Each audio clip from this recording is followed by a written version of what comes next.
Let's look at yet another philosophy of education. This one is eclecticism. What does it mean to be eclectic? This really is not an independent philosophy. It is a philosophy that takes in pieces from other philosophies, and that is why it is called eclectic and therefore eclecticism. So, there is a way of dealing with all the various models, which is really all the different philosophies. We've looked at 8 so far, okay? And how do you put these philosophies together somehow? You don't have to, okay? And there is no one way in which you can put these philosophies together. But when a teacher uses something from idealism and something from realism and something from pragmatism, then that teacher is becoming eclectic. You are not dependent on one single philosophy. And we may like one philosophy, but we are not going to teach according to that philosophy or behave according to that philosophy 100% of the time. Because as human beings, we also like differences. So when a teacher pulls from different philosophies and makes his or her own mixture of philosophies is what you get to be eclectic or towards eclecticism. Eclecticism is not a philosophical system or model, but rather is the synthesizing and personal interpretation of various models to draw out the best components for yourself.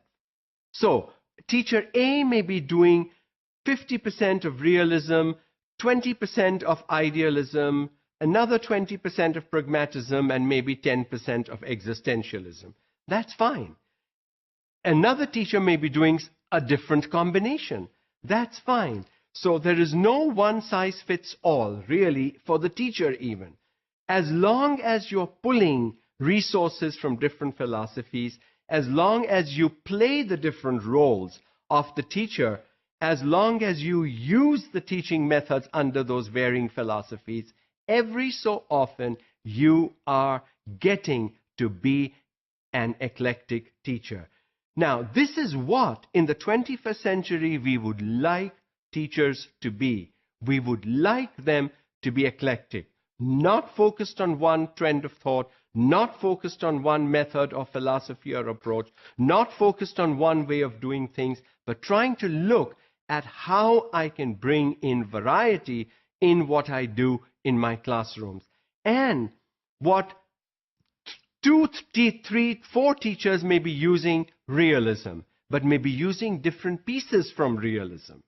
So even that makes a teacher eclectic. Just because my friend teacher A is using XYZ from realism, I am not using XYZ, but I'm using ABC from realism.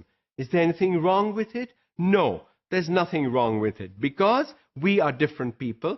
Our philosophies, our personal experiences, our mindsets are different.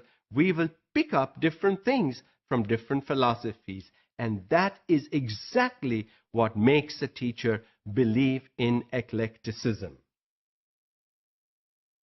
Thus, you pull the best from various models in an effort to build your own statement of personal philosophy.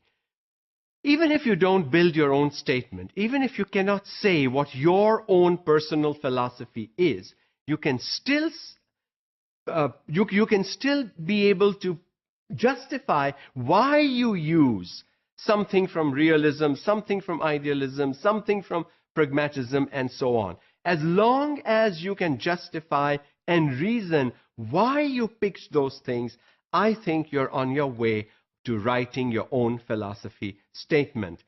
Though the writing of the statement is not important. A lot of teachers have lots of things written down, but they never come into the classroom.